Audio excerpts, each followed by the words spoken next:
Assalamualaikum warahmatullahi wabarakatuh. Waalaikumsalam warahmatullahi wabarakatuh. Saya kelompok 4, Paning Dewi.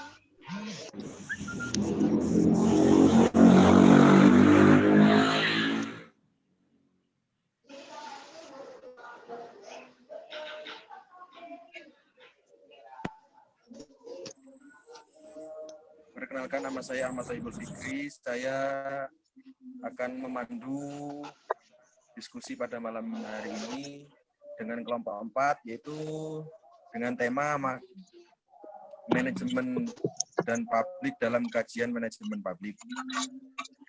Kepada yang bertugas, kelompok 4 dipersilakan.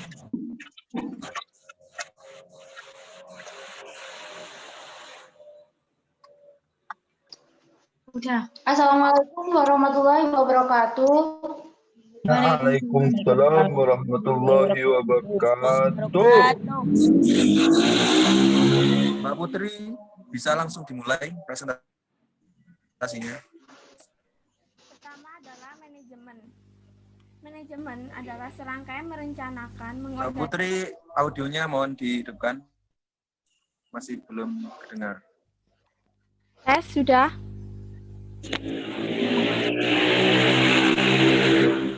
Sudah. Udah. Yang pertama adalah manajemen.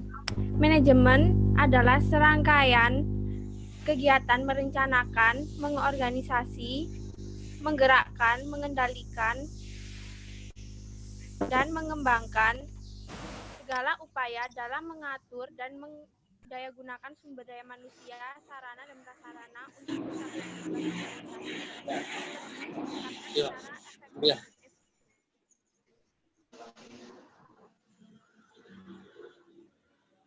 Selanjutnya, manajemen Audionya, Pak, mohon dibesarin, Pak.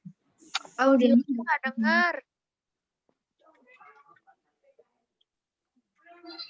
Para ahli, menurut Handoko, manajemen adalah proses perencanaan, pengorganisasian, pengarahan, dan pengawasan usaha-usaha para anggota organisasi dan penggunaan sumber daya organisasi lain agar mencapai tujuan organisasi yang telah ditetapkan. 2. Manulang mendefinisikan manajemen sebagai suatu seni dan ilmu perencanaan, pengorganisasian, pengarahan, penyusuan, dan pengawasan daripada sumber daya manusia untuk mencapai tujuan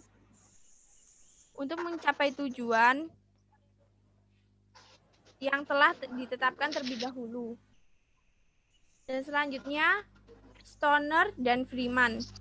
Manajemen adalah proses perencanaan, perorganisasian, kepemimpinan, dan pengendalian upaya anggota organisasi dan proses penggunaan semua sumber daya organisasi yang telah tercapai tujuan organisasi yang telah ditetapkan. Prinsip-prinsip manajemen. 1. Pembagian kerja.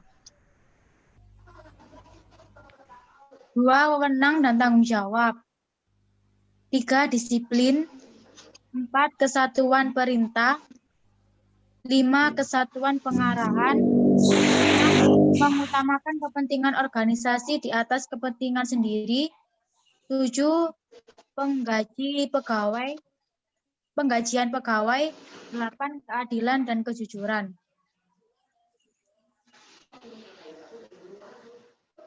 Pengertian publik.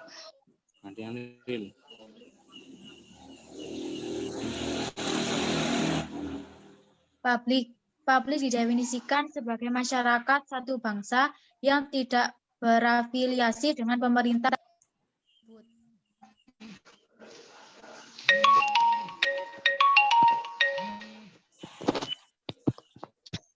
Publik. Menurut The Webster Dictionary, kata publik diserap dari bahasa Inggris publik yang secara etimologis berasal dari bahasa Latin publicus yang berarti publicus dan populicus berasal dari kata populus yang berarti people.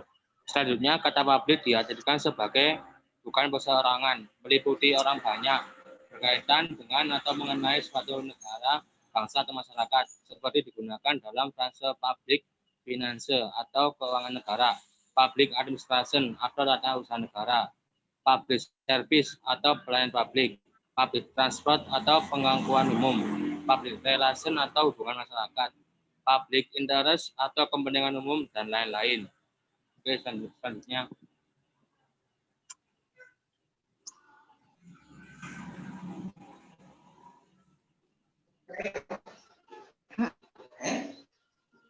Publik menurut ahli.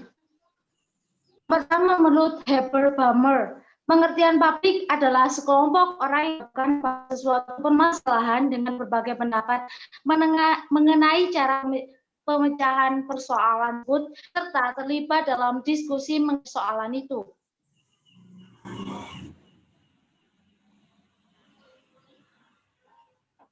Yang kedua, menurut Emery Bergadus, mendefinisikan publik adalah sejumlah orang yang bersatu dalam satu ikatan dan mempunyai pendirian yang sama terhadap suatu persoalan sosial.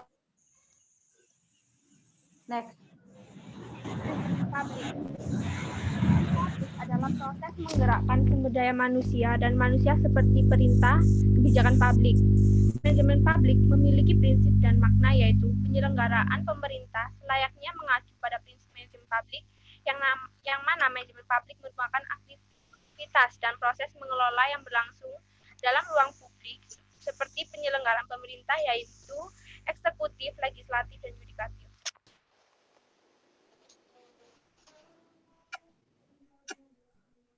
Contoh warna manajemen publik dapat dilihat pada masing-masing paradigma.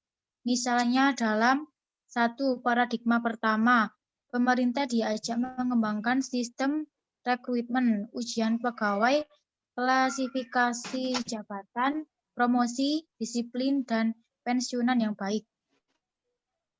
2. Manajemen sumber daya alam dan barang atau jasa harus dibayar akuntabel agar tujuan negara dapat dicapai. Di paradigma kedua, dikembangkan prinsip-prinsip manajemen yang dikaitkan sebagai prinsip-prinsip universal yang dikenal dengan POSDCURB, yaitu planning, organisasi, staffing, directing, coordinating, reporting, dan budgeting. 3. Paradigma ketiga. Pada dasawarsa 1990-an, perkembangan model manajemen publik baru yang telah membawa inspirasi baru bagi perkembangan manajemen publik di berbagai negara.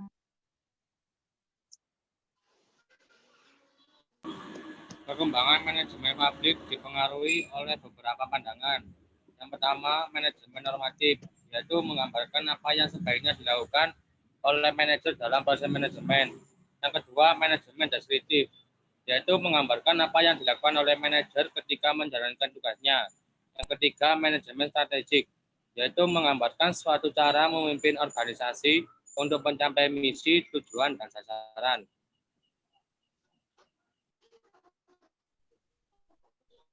Manajemen dalam kajian manajemen publik. Manajemen dalam manajemen publik dalam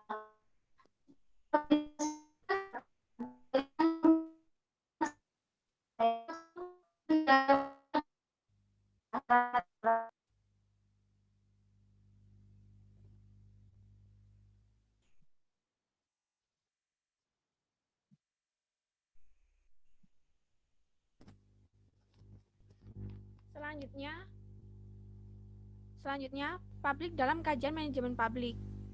Publik dalam manajemen publik adalah segala sesuatu yang diperuntukkan orang banyak di suatu negara. Publik dalam kajian manajemen publik merupakan aktor di dalam manajemen publik itu sendiri yang harus dilayani oleh pemerintah dalam kinerja organisasi publik dengan memperhatikan aspek manajemen publik. Selanjutnya, Makna manajemen publik adalah ilmu yang mempelajari bagaimana melaksanakan kegiatan-kegiatan atau aktivitas organisasi secara efektif dan efisien untuk memenuhi kebutuhan publik bagi masyarakat suatu negara. Manfaat dari adanya manajemen publik berkaitan dengan kinerja eksekutif atau birokrasi, yaitu sebagai instrumen yang diharapkan mampu mengoptimalkan penggapaian fungsi-fungsi normatif eksekutif. Sekian presentasi dari kelompok saya. Jika ada pertanyaan. Baik, terima kasih atas presentasinya dari kelompok 4 tentang publik dalam kajian manajemen publik. Baik, kali ini akan saya buka 3 penanya terlebih dahulu. Jika nanti memungkinkan waktu masih panjang, nanti kita bisa tambahkan pertanyaan lagi. Baik, bisa menghidupkan audionya jika ada yang ingin ditanyakan. Apa nggak langsung di kelompok selanjutnya biar waktunya cukup, nanti baru pertanyaannya digabung gitu? Nggak usah langsung aja pertanyaan. Satu kelompok dituntaskan, nanti kelompok yang lanjutannya lagi.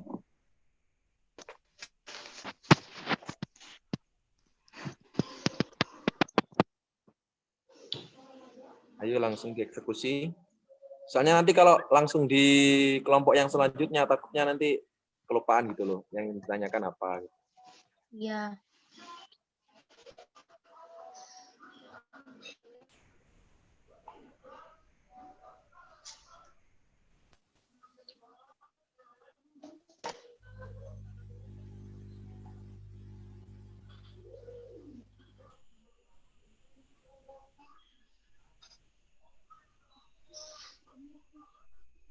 Ayo Mas Nahrul Irfan, bisa tanya? Mas Edwin?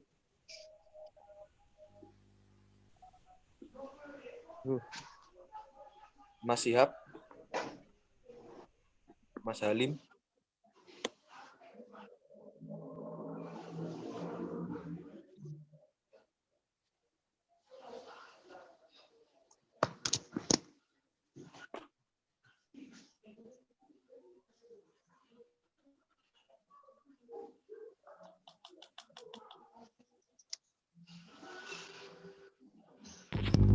Mungkin sambil nunggu pertanyaan ke kelompok 5 dulu, Fik.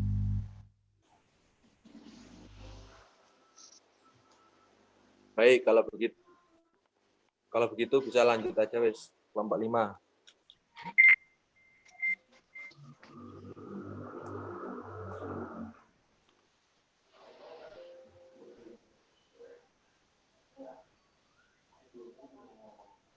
Kelompok 5 apakah sudah siap?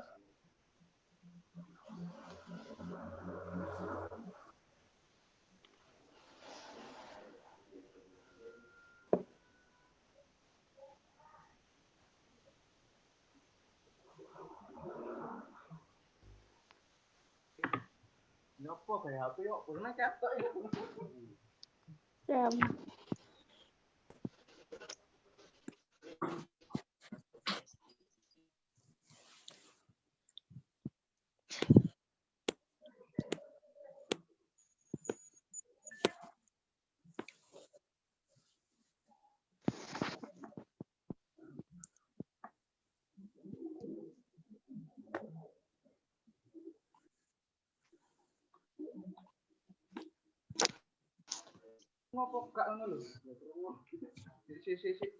Masya Allah.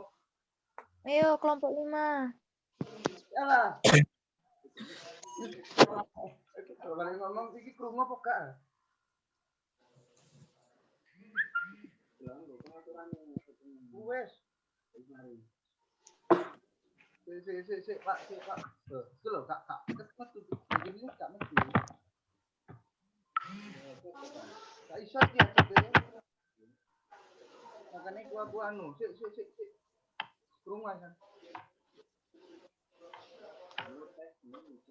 Enjoy Bar, enjoy. Santai, santai.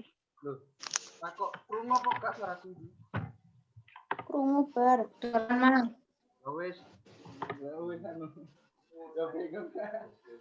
Assalamualaikum warahmatullahi wabarakatuh. Waalaikumsalam warahmatullahi wabarakatuh. Mr. Akbar dari kelompok 5 akan mengawali presentasi dengan judul kajian kebijakan dalam administrasi publik. Kenalkan yang pertama Mas Zainullah,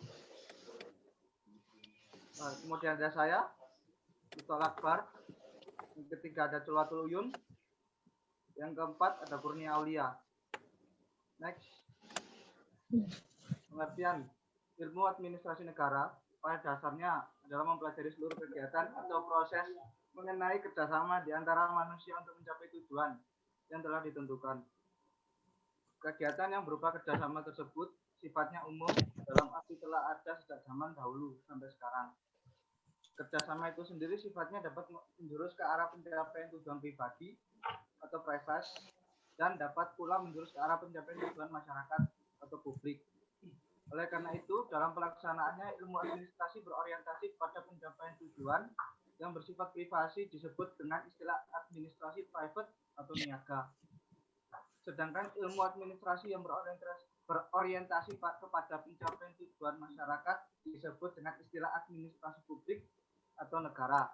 Dengan demikian, tidak heranlah apabila seluruh konsep, teori, atau sistem analisis dari ilmu administrasi digunakan atau berlaku pula dalam administrasi niaga atau administrasi negara. Next. Administrasi adalah pekerjaan terencana yang dilakukan oleh sekelompok orang dalam kerjasama untuk mencapai tujuan atas dasar efektif, efisien, dan rasional. Dengan unsur-unsur administrasi, 1. Adanya suatu tujuan atau sasaran yang telah ditentukan sebelum melaksanakan suatu pekerjaan. 2. Adanya kerjasama kelompok orang atau lembaga pemerintah maupun lembaga swasta. 3. Adanya kerjasama yang digunakan oleh kelompok atau lembaga dalam melaksanakan tujuan yang hendak dicapai. Input, lalu ada sumber sarana dan prasarana, proses produksi barang atau jasa, output rasional. Next. Definisi administrasi. Yang pertama menurut Albert Simon adalah administrasi sebagai kegiatan-kegiatan kelompok kerja untuk mencapai tujuan. 2. Menurut Leonard White adalah suatu proses yang ada pada kelompok, baik pemerintah maupun swasta, besar maupun kecil. 3. Dwight Waldo adalah administrasi suatu daya upaya yang komprehensif yang mempunyai tingkat rasionalitas yang tinggi. 4. Timok and Daimok adalah ilmu yang mempelajari apa yang dikehendaki rakyat melalui pemerintah dan cara mereka memperolehnya. 5.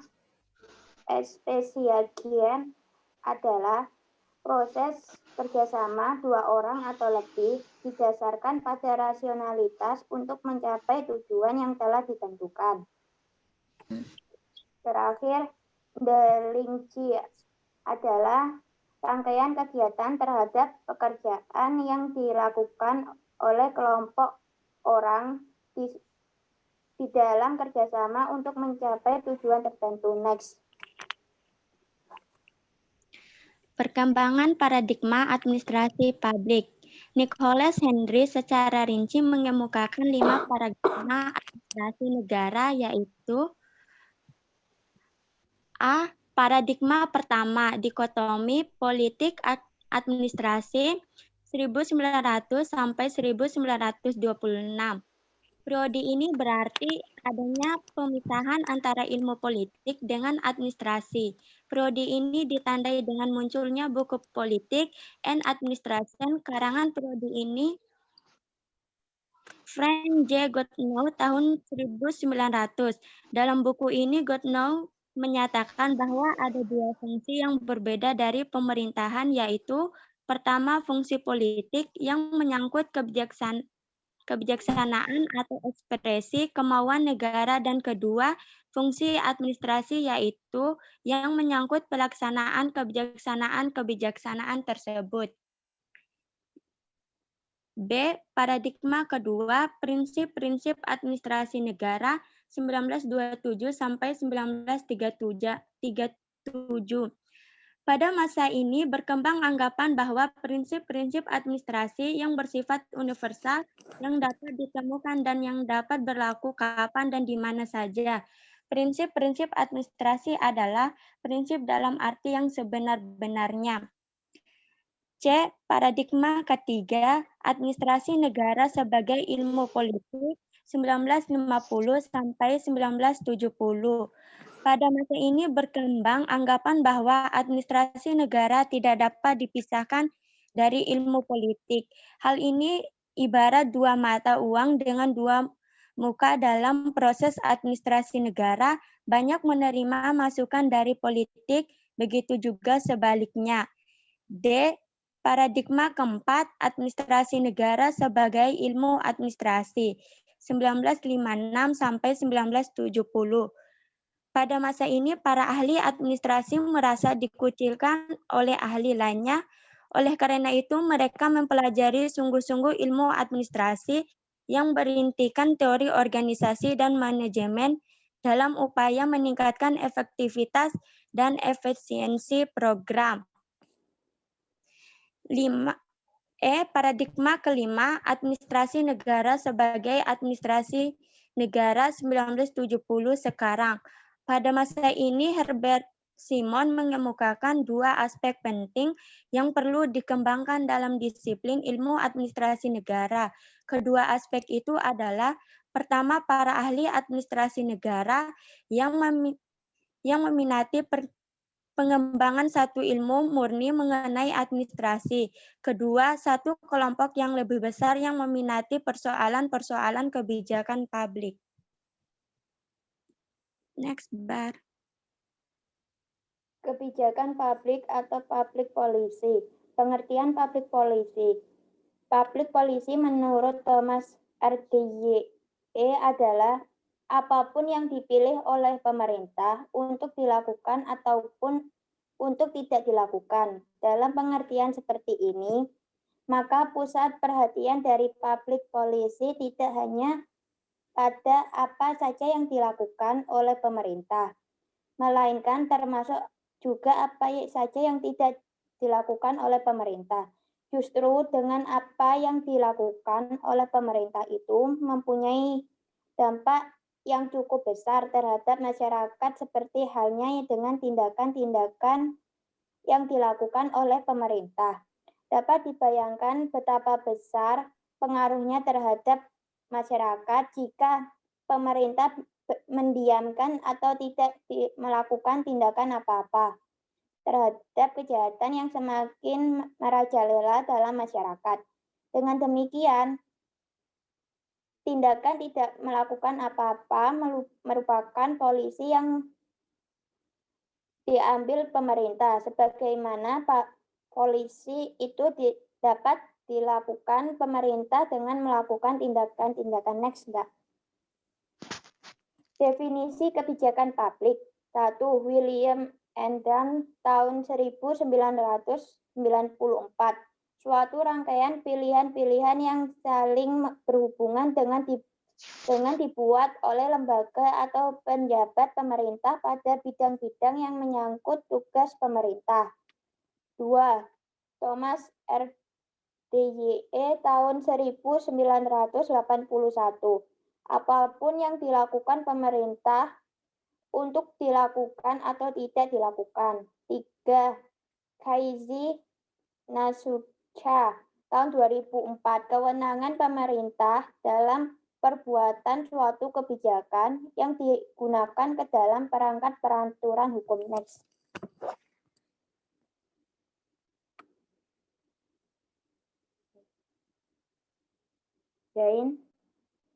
Zainullah. Mohon maaf, suaranya tidak terdengar untuk yang presentasi. Audiomu paling mak.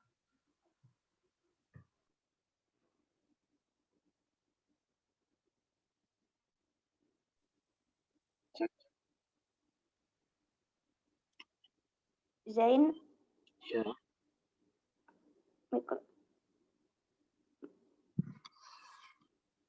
mute, mute.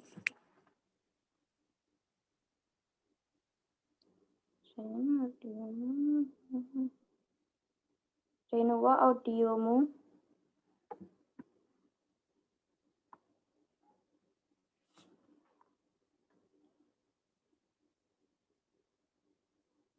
Audio.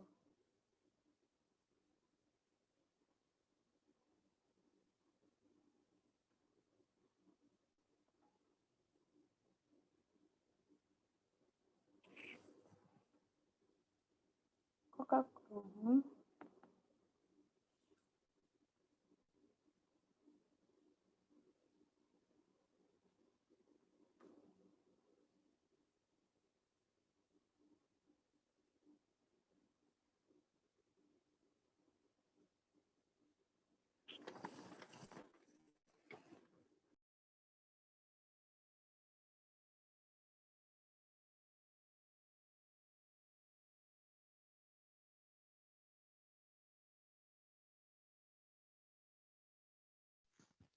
Saya enggak dengar apa-apa, ini kenapa ya? Coba dikeraskan.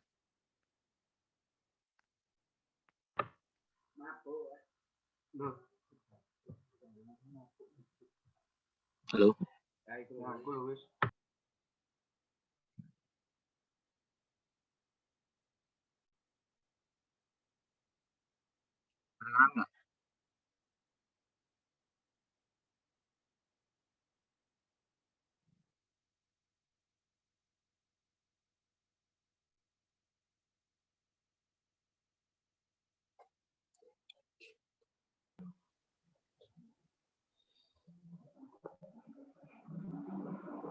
Gimana kelompok 5? Apakah sudah selesai?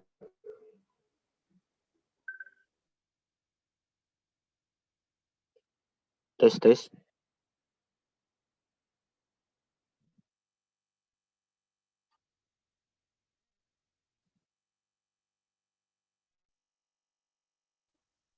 Mohon konfirmasi ya untuk kelompok 5. Sudah Ya. selesai apa belum? Kalau sudah selesai, kita lanjut pertanyaan gitu. Belum Mas, belum Mas. Oh, belum, monggo dipersilakan. Sebelumnya Mbak. Ini ruang lingkup studi publik. Nah, di sini yang pertama adanya partisipasi masyarakat atau public participation. Ruang lingkup publik polisi yang pertama yakni membangkitkan adanya partisipasi masyarakat untuk bersama-sama memikirkan cara-cara yang baik untuk mengatasi persoalan masyarakat. Tanpa adanya partisipasi masyarakat dan rakyat banyak, maka publik polisi kurang bermakna. Dalam masyarakat yang tradisional, pemerintah dan urusan-urusan politik menjadi tanggung jawab elit. Masyarakat pada umumnya tidak tahu apa yang dikerjakan oleh pemerintah. Public policy adalah apa yang menjadi urusan elit tersebut. Akan tetapi, dalam masyarakat modern demokratis yang kekuasaan tertinggi ada di tangan rakyat, maka partisipasi dari masyarakat sangat penting sekali dalam urusan-urusan pemerintah, termasuk di dalam urusan public policy. Itulah sebabnya partisipasi merupakan lingkup kajian dalam public policy. Selanjutnya, adanya kerangka kerja polisi atau policy framework. Yakni kerangka kerja di sini dimaksudkan untuk memberikan batas kajian yang dilakukan oleh public policy.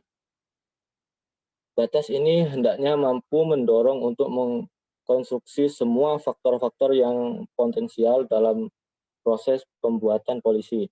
Kesemuanya ini hendaknya dipertimbangkan oleh pembuat polisi. Faktor-faktor yang membentuk kerangka kerja polisi termasuk di dalamnya adalah apakah tujuan yang ini dicapai dari polisi yang akan dibuat, atau bagaimana dan apakah nilai-nilai yang dipertimbangkan dalam pembuatan polisi.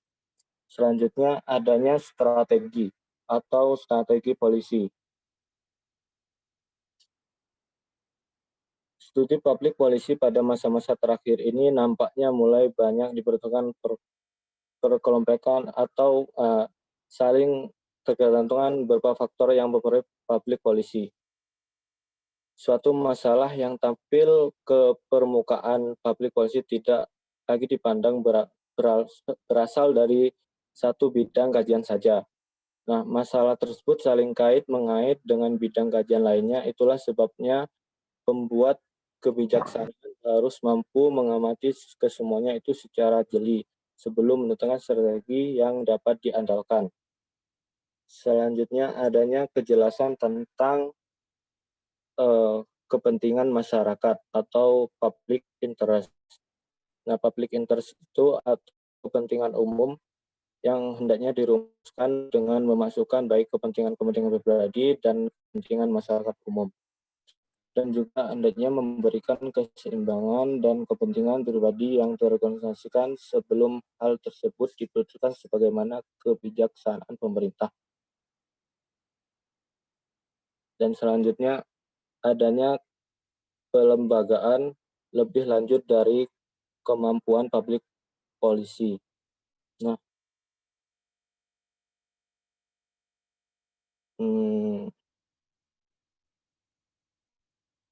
terus yang selanjutnya, yang terakhir, adanya isi polisi dan evaluasinya.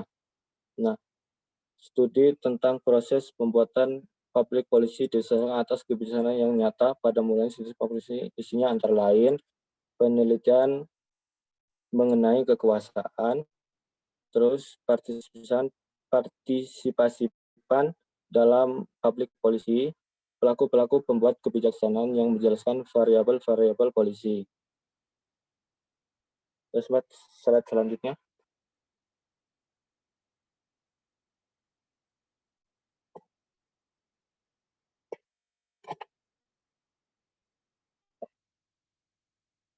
Ruang lingkup administrasi, yakni Nicholas Hendry yang mengatakan organisasi publik berkenaan dengan model organisasi dan perilaku organisasi.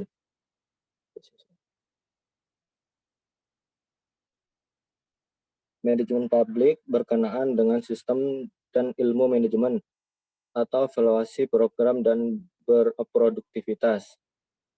3, yakni implementasi yang menyangkut pendekatan terhadap kebijakan publik dan implementasinya, privatisasi, administrasi antar pemerintah dan etika birokrasi.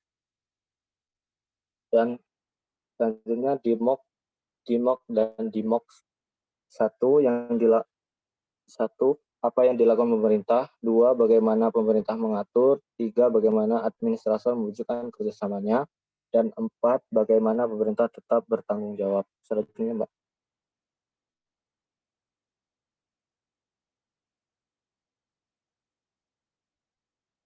Nah, yang ini proses pengambilan suatu kebijakan.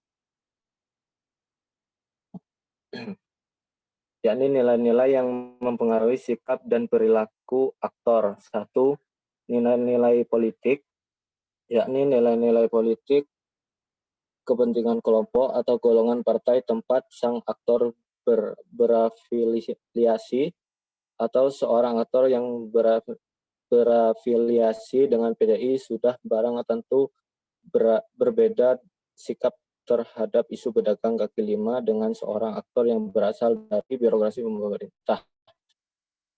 Nilai-nilai politik sangat mempengaruhi sikap dan perilaku seorang aktor yang berkarakter sebagai politikus. Selanjutnya, nilai-nilai organisasi, yakni nilai untuk mempertahankan organisasi, memperluas program, dan aktivitas organisasi.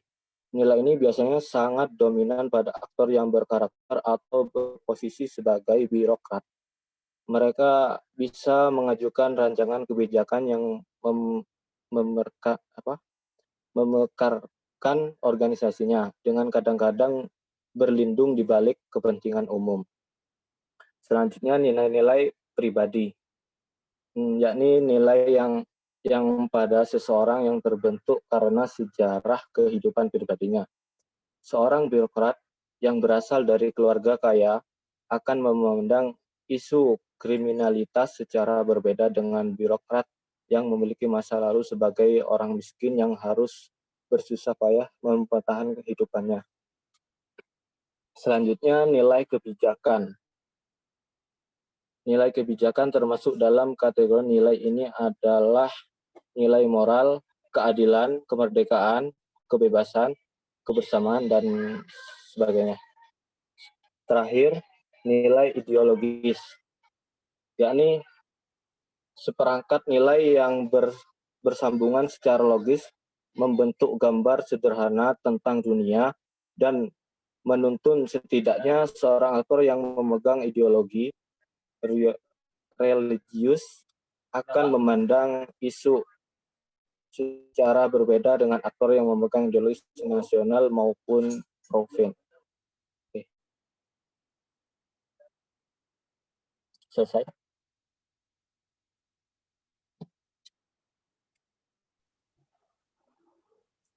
Baik, terima kasih presentasi dari kelompok 5. Kali ini saya buka sesi tanya jawab. Mungkin ada yang ditanyakan dari teman-teman. Saya sudah menampung satu pertanyaan dari kelompok 4 dan 5 dari Mbak Aprilia. Mungkin yang lain bisa ditanyakan, monggo.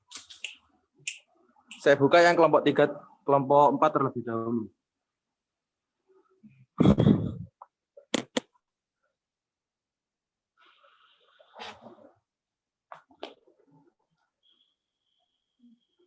Kelompok 5.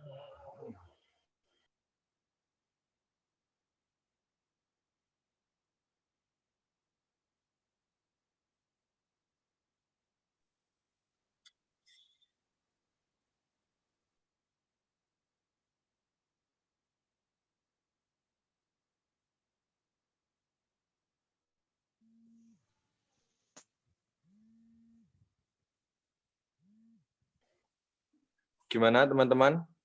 Apakah ada pertanyaan dari kelompok berapa?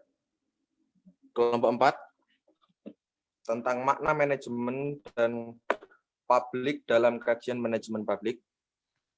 Itu di kolom chat ada yang bertanya, Mas. Oh ya, mohon maaf, bentar.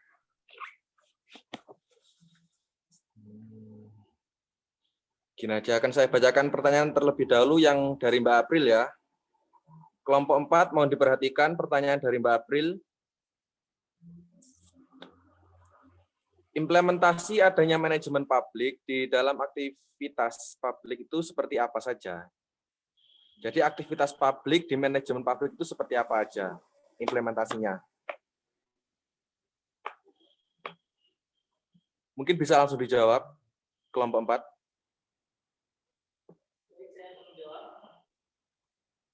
Sebentar ya, Pak.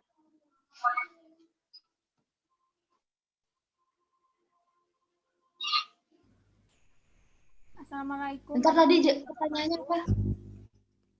Pertanyaannya begini, saya ulangi lagi. Implementasi di dalam manajemen publik.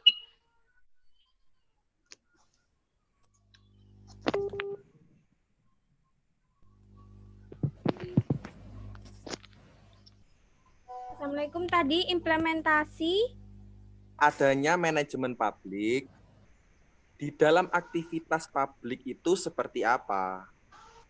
Bisa dipahami? Oh. Ya. mungkin ulangi Fik. Oh ya nggak apa-apa. Saya ulangi beberapa kali juga nggak apa-apa. Baik, saya ulangi kembali. Implementasi dari adanya manajemen publik itu loh. Implementasi adanya manajemen publik itu di dalam aktivitas publik itu seperti apa? Implementasinya.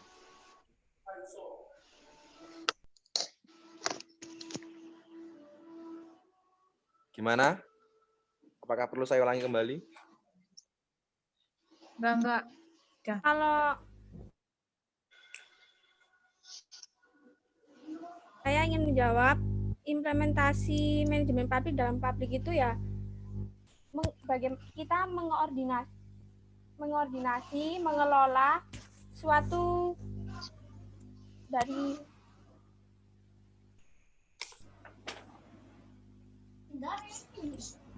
mengelola atau mengatur segala urusan dari publik sendiri agar tujuan dari organisasi publik itu bisa tercapai.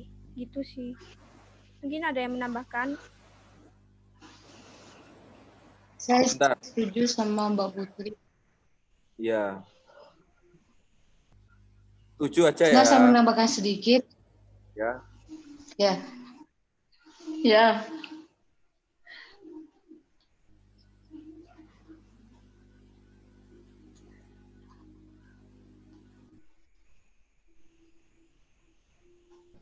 Gimana tambahannya, Mbak?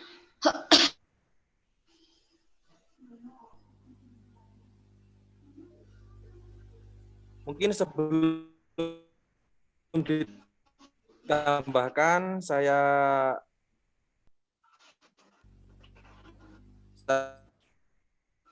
tanyakan kembali ke Mbak April, atau masih kurang?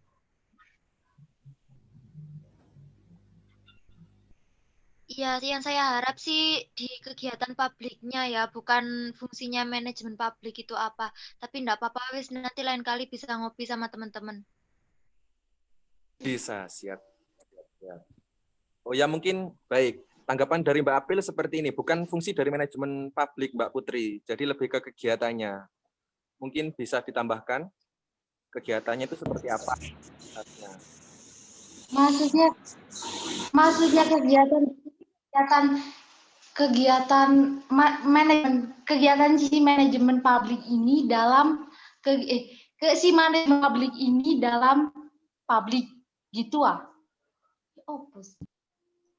Ya seperti jadi implementasi manajemen publik itu mengatur-ngatur publiknya seperti ini itu aktivitasnya seperti apa gitu loh, kegiatannya seperti apa, berikan contoh begitu, Mbak. Ini ya, ini saya menambahkan jawaban dari Pak Putra.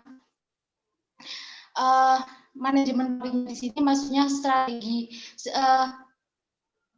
aktivitas atau strategi yang menyusun hal-hal yang dikerjakan oleh sumber daya manusianya di dalam publik.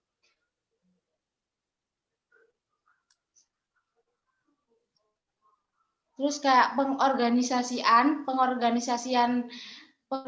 pengorganisasian kegiatan-kegiatan seperti dalam membuat kebijakan publik, membenarkan publik, dan seperti itu.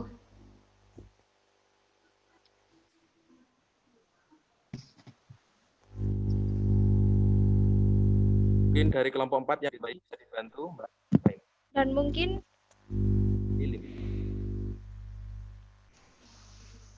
agar publik itu agar dari proses publik ini sendiri itu bisa berjalan dengan lancar gitu loh. Agar ya manajemen publiknya itu bisa berjalan lancar, makanya harus ada manajemen publik. Jadi manajemen itu mengelola dari publiknya sendiri tuh, dari sumber daya manusianya, entah sumber daya keuangannya, seperti itu. Jadi manajemen publik itu dalam publik sendiri itu untuk mengatur publiknya sendiri itu. Mengatur manajemen itu kayak mengatur organisasi itu loh, maksudnya gitu. Manajemen suatu organisasi.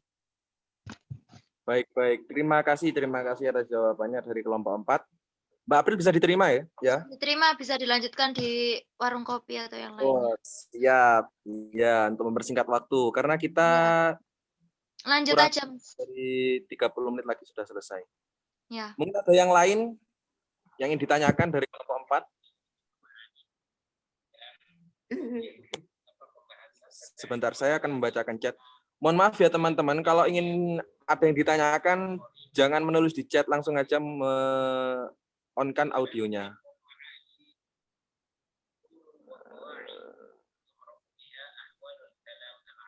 Oke.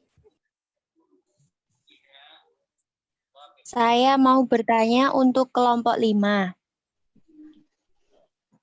Mohon maaf, disimpan dulu Mbak ya. Ini masih kelompok 4. Kalau tidak ada, final nanti saya lanjut ke kelompok 5. Mohon maaf, ini dari siapa ya? Nur KMT ini pertanyaan untuk kelompok siapa ya? Kelompok 4 apa kelompok 5? Apa perbedaan dan persamaan dari 5 paradigma yang dikemukakan oleh Nicholas Henry? Itu buat kelompok 5. Oh ya, disimpan dulu. Diselesaikan dulu kelompok 4. Apakah ada yang ditanyakan?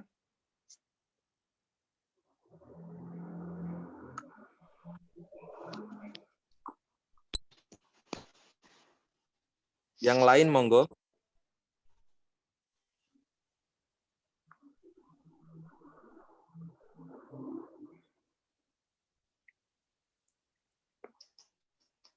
Mbak Devi Anggraini.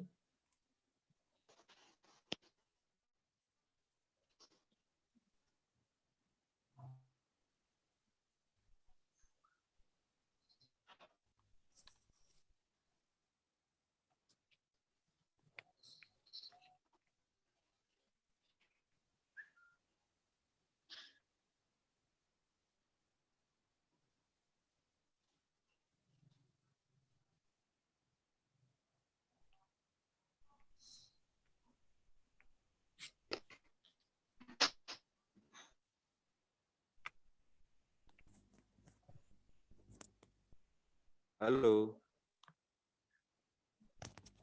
Nggak tanya deh, Vivik. Oke, saya akan membacakan kolom chat ini aja, yang dari Mbak Nur KMT. Itu kelompok 5. Ya, untuk kelompok 5. Begini pertanyaannya ya, mau didengar kelompok 5. Apa perbedaan dan persamaan dari 5 paradigma yang dikemukakan oleh Nicholas Henry? Dan apakah dari 5 paradigma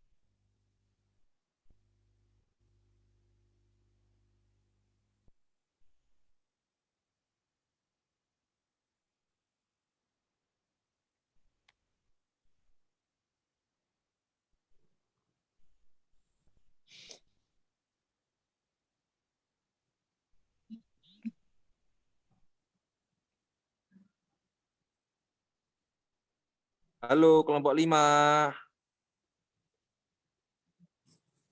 Ya, Mas. Ya. Mas, Bisa dicari jawabannya. Halo, ya, saya butuh konfirmasi gitu loh. Ini menanyakan dua-duanya ya? Maksudnya Perbedaan dan persamaan. Terus selanjutnya, paradigma tersebut apa berkaitan gitu ya? Iya, bisa langsung dijawab aja.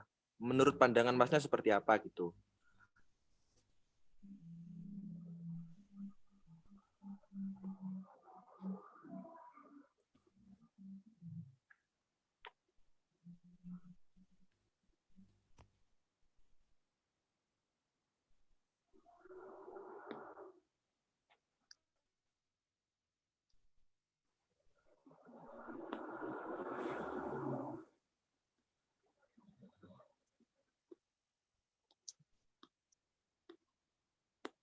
Kalau menurut saya ya, di sini itu ada hasil paradigma 1 itu memperkuat pemikiran di dikotomi politik atau administrasi yang berbeda.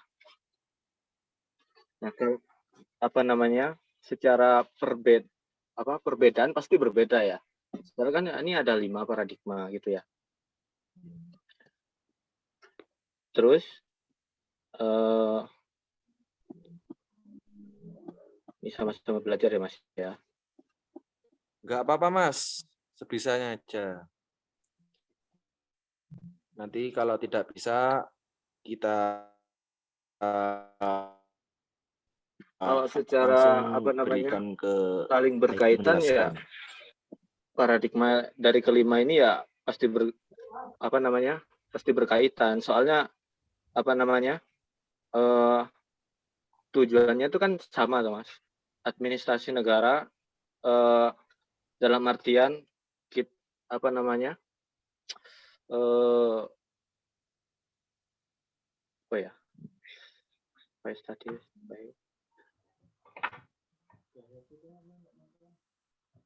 Gimana Mas? Mas Zainullah ya? Ya, Mas. Ya. Bisa lebih ke pokok intinya aja. Oh, Gimana? intinya. Intinya aja langsung nggak apa-apa. Nanti kita kembalikan ke penanya kalau sudah selesai ya udah gitu. Gimana intinya? Monggo diulang Mas. Ya.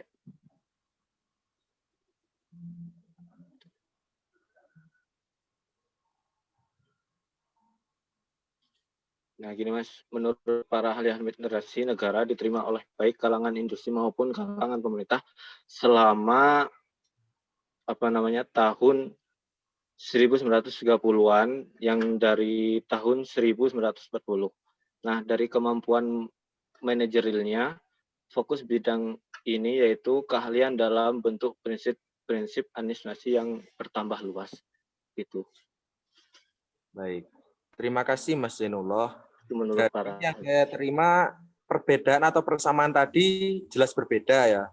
Terus kalau yang saling berkaitan itu jadi saling berkaitan atau tidak Mas Zain?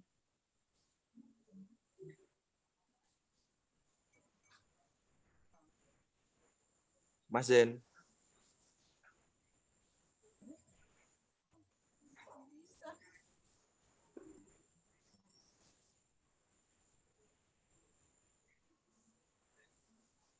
Mas Zain?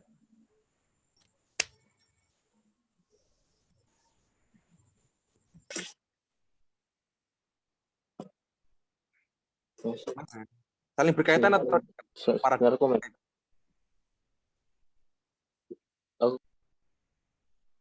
Mana? Ya. Paradigma 5 tadi yang dari Nicholas Henry itu saling berkaitan atau tidak? Paradigma 5 paradigma tersebut tadi. Saling berkaitan. Oh, saling berkaitan. Baik, terima kasih. Bagaimana penanya Mbak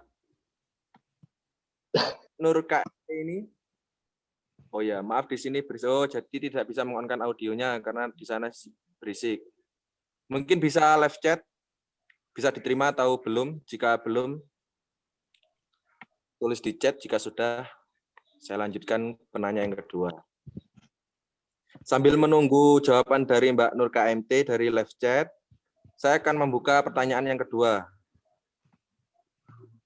Oh bisa, sudah diterima. Saya akan bertanya untuk kelompok 5. Mbak siapa? Bisa mengenalkan diri? Mbak Cici. Perkenalkan, nama saya Cici Fatima. Saya ingin bertanya, menurut kelompok 5, apa dampak kebijakan yang dikeluarkan oleh pemerintah dalam menjalankan keputusan RUU Cipta Kerja? Tolong dijelaskan dan berikan contohnya dalam administrasi publik. Oke, bagus sekali pertanyaannya. Tapi mohon maaf, saya belum. Tapi dari kelompok 5 bisa difahami?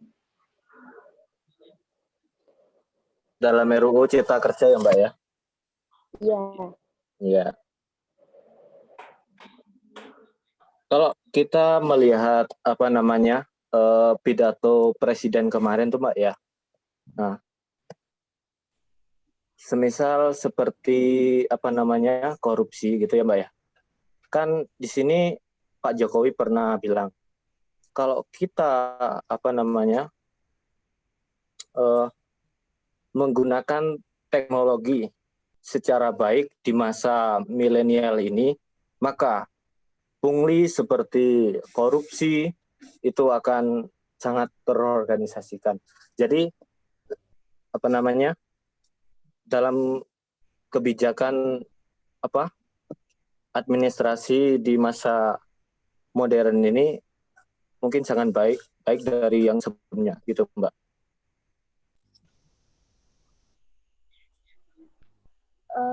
Bagaimana nasib para buruh yang di PHK? Itu kebijakan pemerintahnya bagaimana kelanjutannya? Gimana? Buruh bagian mana?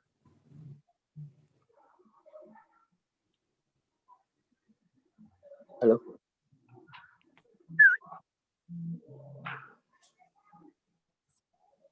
Pak, buruh yang bagaimana? Buruh yang di PHK itu kebijakan pemerintah dalam menangani gitu ya? Iya. Iya. Ya, emang kan pada intinya kan pemerintah menangani yang ter-PHK itu dapat dapat pekerjaan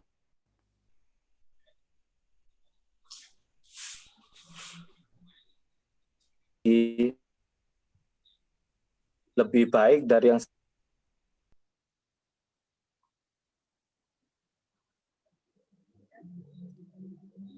kan ini kan sebenarnya hal tersebut kan pemerintah lebih mengutamakan rakyat Indonesia. Gimana?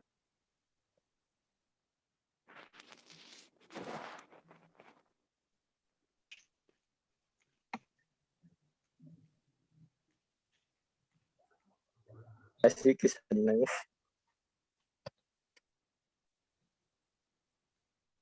Sudah, Mas. Sudah, bisa dikembali apa gimana Mbak atau dilanjut? Oh, baik, terima kasih untuk pertanyaan kedua. Yang terakhir 10 menit. Pertanyaan yang terakhir dari kelompok 5. Saya Putri Ayo yang Kusuma lain. ingin bertanya. Silahkan Mbak Putri. Bagaimana cara dan strategi apa yang diambil pemerintah sebelum menentukan kebijakan publik terhadap masalah publik yang terjadi? Gimana Mbak? Bisa dibuat? Bagaimana cara dan strategi yang diambil pemerintah sebelum menentukan kebijakan publik terhadap masalah publik yang terjadi? Masalah seperti apa Mbak? Contohkan. Ya, masalah-masalah seperti RUU seperti itu dan masalah-masalah yang Ya. ada di publik. Oh, pada intinya masalah administrasi publik gitu Mbak ya? Ya. Ya.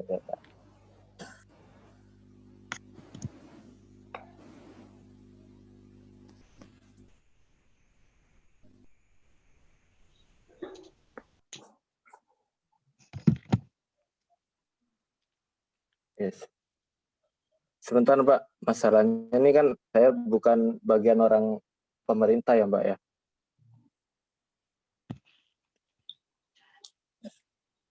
Tapi sampean mahasiswa administrasi negara. Oh gitu, ya siap.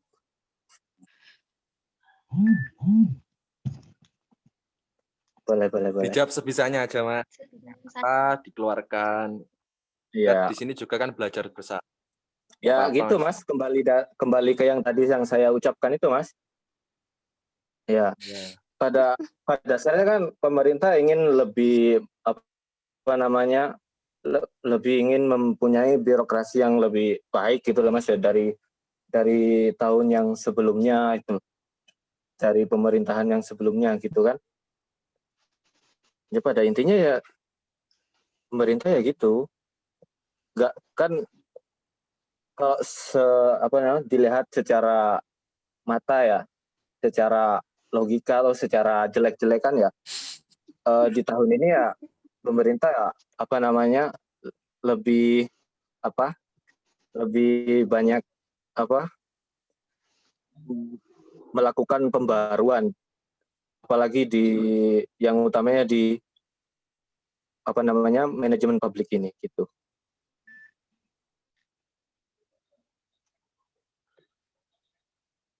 Baik, gimana Mbak Putri, bisa diterima?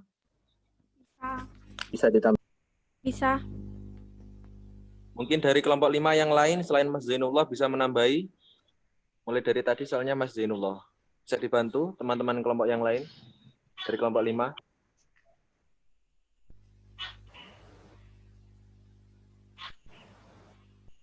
Gimana kelompok 5? Akan saya konfirmasi, kalau tidak ada akan saya tutup dan akan saya serahkan ke Pak Hayat.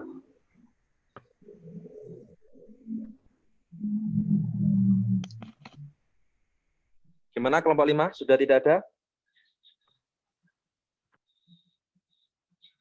Halo kelompok 5. Berikan saya konfirmasi. Ya Mas. Ya sudah. Sudah ya? Ya sudah. Baik, terima kasih. Alhamdulillahirrahmanirrahim. Kelompok 4 dan 5 sudah selesai diskusi pada malam hari ini. Saya sebagai moderator hanya menyampaikan sedikit closing statement-nya. Jadi seluruh kebijakan-kebijakan publik di pemerintahan itu sudah melalui kebijakan-kebijakan yang sudah ditentukan oleh pemerintah itu sendiri. Kita sebagai publik, sebagai pemerintah, sebagai rakyat yang dipimpin oleh atasan-atasan pemerintah tersebut, kita berada di negara Indonesia yang demokrasi, kita perlu mengadakan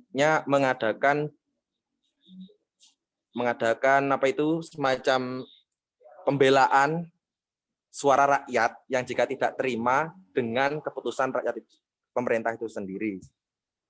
Baik, mungkin itu yang bisa saya sampaikan. Selebihnya akan saya serahkan kepada Pak Hayat. Monggo Pak Hayat. Oke, terima kasih kelompok 4 dan kelompok 5 yang sudah mempresentasikan berkaitan dengan manajemen publik dalam kajian manajemen publik, dan yang kelompok 5 kelompok 5 tadi apa temanya?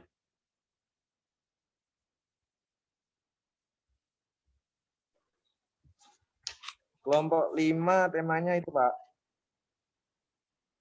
kajian kebijakan dalam administrasi publik. Oke.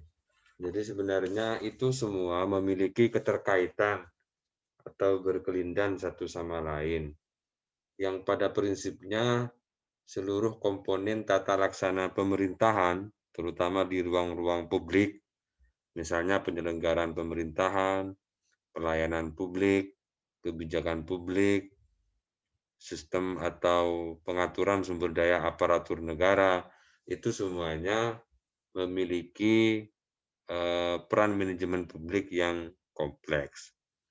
Oleh karena itu, termasuk misalnya produk-produk hukum yang dihasilkan oleh pemerintah ataupun oleh legislatif, maka itu juga menjadi bagian peran penting di dalam pengelolaan atau manajemen publiknya. Walaupun di dalam beberapa prakteknya misalnya ada kelemahan-kelemahan yang kemudian berdampak terjadinya judicial review dari produk hukum, itu juga banyak. Kemudian ada kesalahan-kesalahan teknis atau tipu di dalam penulisan produk undang-undang juga banyak. Atau bahkan di dalam pelaksanaan program atau kebijakan itu ada kendala-kendala yang dihadapi, itu juga ada. Oleh karena itu, pentingnya manajemen publik di dalam pemahaman manajemen dan publik, dan dalam konteks kebijakan publik, maka menjadi sangat penting untuk kita pahami substansinya, sehingga kita tidak terjebak ke dalam penafsiran yang kurang tepat. Misalnya contoh tadi, bagaimana dengan Undang-Undang Cipta Kerja? Apakah manajemen publik dalam produk undang-undang itu sudah memenuhi unsur-unsur manajemen yang baik?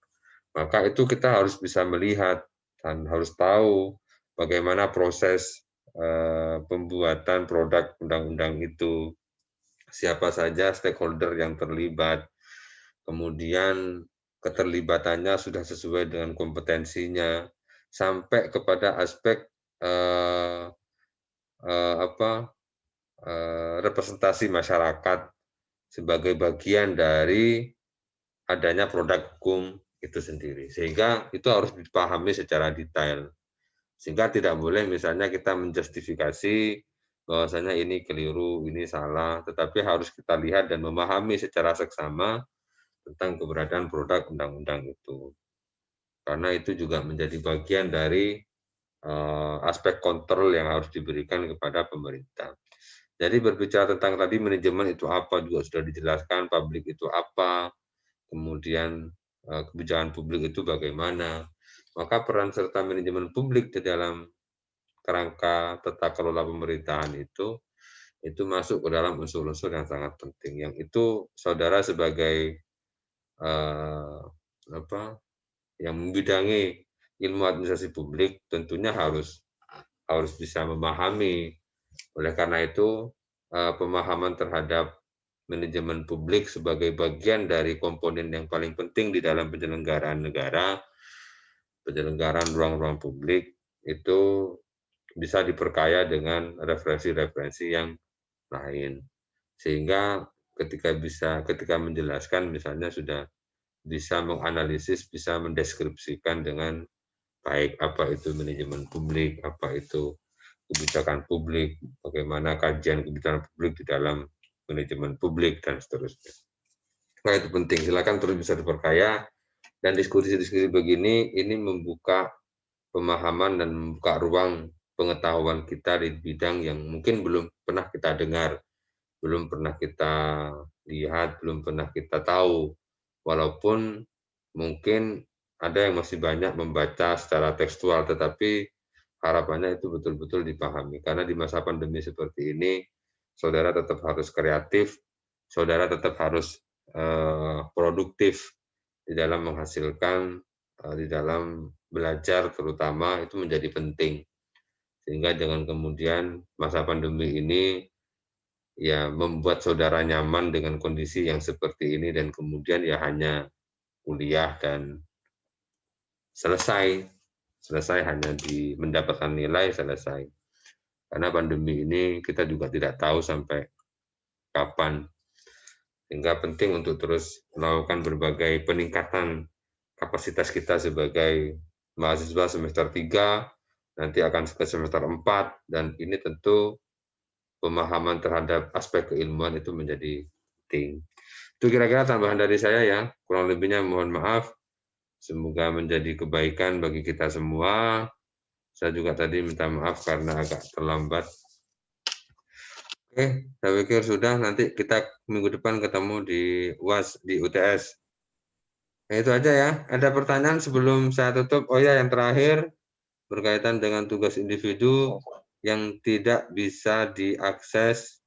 Tugas individunya baik yang menggunakan Google Scholar, yang menggunakan Google Drive, menggunakan video atau lainnya, silakan bisa dikirim dengan cara yang paling mudah saja, sehingga tidak memberatkan teman-teman semua.